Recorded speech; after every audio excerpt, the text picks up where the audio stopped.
dahil nga may tubig nang dumadaloy, paglilinis naman yung kailangan naming ituloy.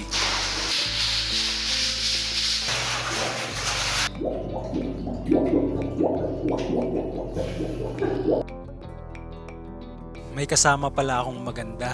1.5 dekada na kaming magkasama. Tinatawag namin siya ng anak ko na mama. Dahil siya yung may dala ng timba. Liwanag sa aming bahay at buhay.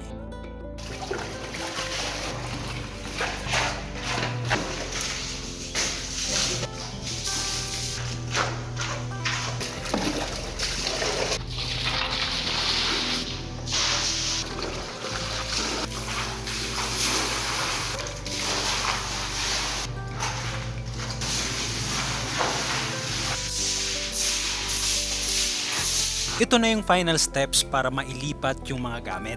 Mas madali sanang gawin ito kung may pressure washer. Ang kaso, nandito tayo sa isla. At sa ngayon, very limited ang ating kwarta. Kaya, mano-mano na lang muna.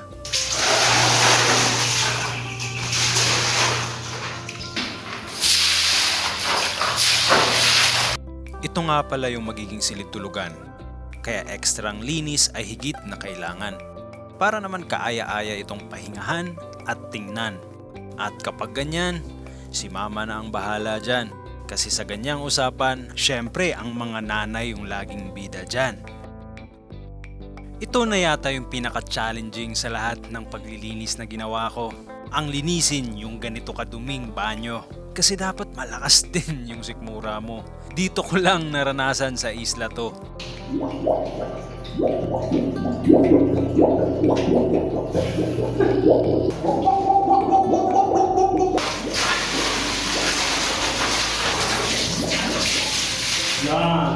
Dahil nga matagal lang din nagamit, barado na yung drainage. Buti may nakita akong mahabang matigas na wire.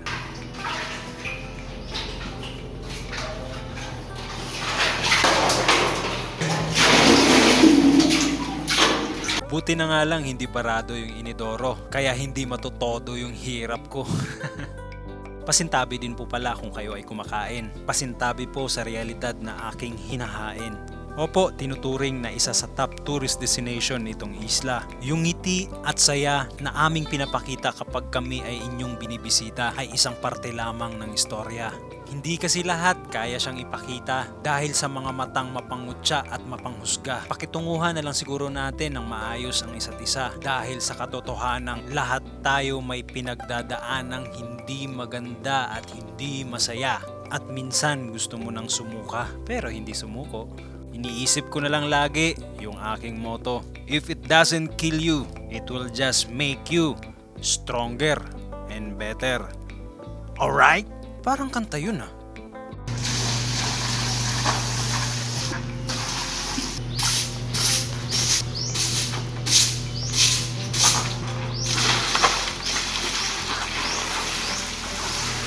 Lumabas nga muna kami para bilhin pa yung ibang kailangan namin.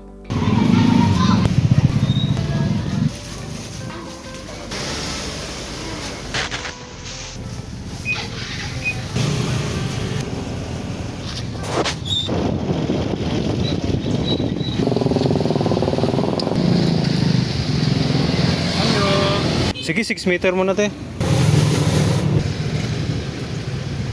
Diyos. Ano yung pinakamaliit yun na drum te? Malaking bagay yung motor sa isla. Kaya maraming salamat po at nakakahiram kami, tito at tita.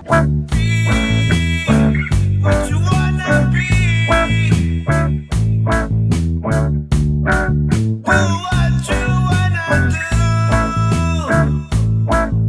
Pagkatapos nga namin mamili ay agad kaming bumalik sa paglilinis. Ginamitan na din namin ng cleaning agent tulad ng sabon, Sonrox at muriatic acid naman para sa CR. Para naman panatag kami na malinis ang lahat bago namin ito gamitin. Ang sabi ko nga sa episode 1, wala akong budget para i-renovate ito. Ang meron lang ako, lakas para linisin ito. Kaya ito na yung initial na resulta ng ilang araw na paglilinis namin. Hindi dito natatapos yung development ng lugar kasi marami pang kailangan gawin at ayusin at nakikita ko na kaya namin itong pagandahin. Nakakatuwa lang din kasi maraming nakaabang sa aming kwento. Kahit nga ako hindi ko din alam kung saan ito patungo. Sinusundan na lang namin kung saan ito dalhin ng proseso. At sa ngayon kailangan na namin mag-move sa next objective, which is simulan na ang pagliligpit at paglilipat ng mga gamit. Ito nga pala yung tinuluyan namin for almost 8 months.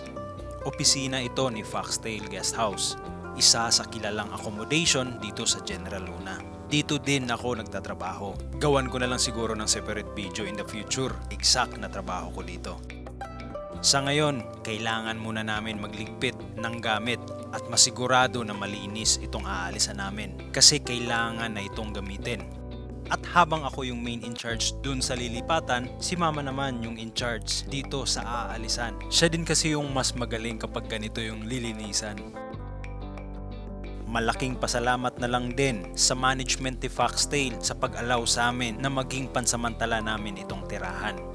Hinding-hindi po namin makakalimutan yung pagbukas po ninyo ng pintuan nung oras na kailangan namin ng matutuluyan at pagkakakitaan. Isa kayong magandang ehemplo na gusto kong sundan kapag ako naman yung nandyan sa inyong kinakatayuan.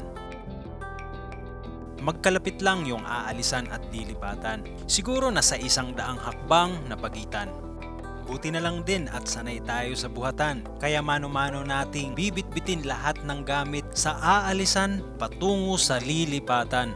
At syempre, kasama na din ang pangarap at pag-asa na balang araw masuklian ang hirap ng ginhawa kasama ang buong pamilya. What you wanna be?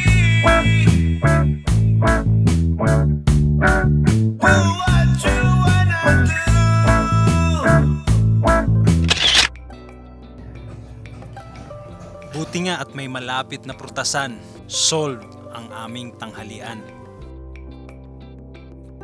Mag-aalas 3 na nga nung kumain kami ng tanghalian, meaning konting oras na lang at lulubog na yung araw. Kaya kailangan muna naming masecure yung aming tutulugan. Kaya nung nalamanan na yung tiyan, agad naming sinimulan ayusin yung aming silid tulugan.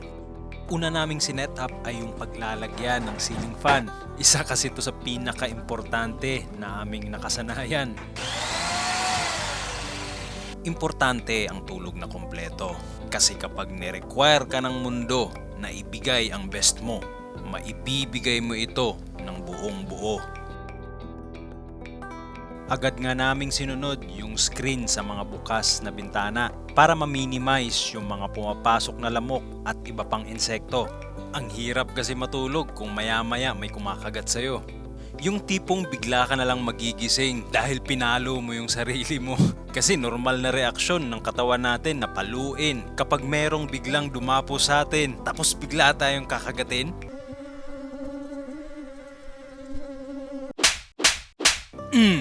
Kala mo ah. Sinunod naman agad namin yung sahig na lagyan ng linoleum o floor mat kung tawagin. Para naman kaaya-aya itong tingnan at komportable din itong tapakan o latagan ng aming hihigaan. Grabe ang pagod namin pagkatapos nito. Kaya yung mga sumunod na eksena hindi na namin naisipan kuhanan ng video. Mabilis ngang lumipas ang unang gabi. Pero kasunod naman ay panibagong umaga, panibagong lakas at pag-asa.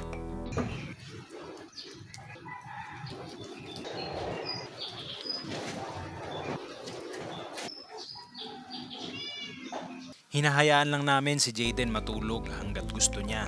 At sa ganitong oras, moment namin itong dalawa. Para ipaalala sa isa't isa na mahirap man o masaya, haharapin natin ito na magkasama. Ito nga pala si Shine. May 7 taon na din namin siyang kasama at parte din siya ng pamilya.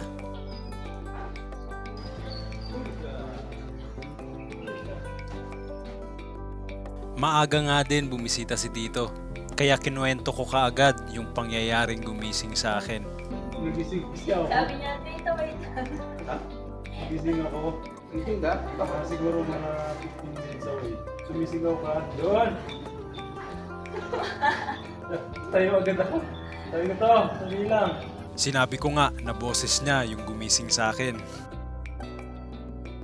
Anyways, oras na para ituloy ang nasimulan. At para mas maganda, next episode ko na lang ipapakita.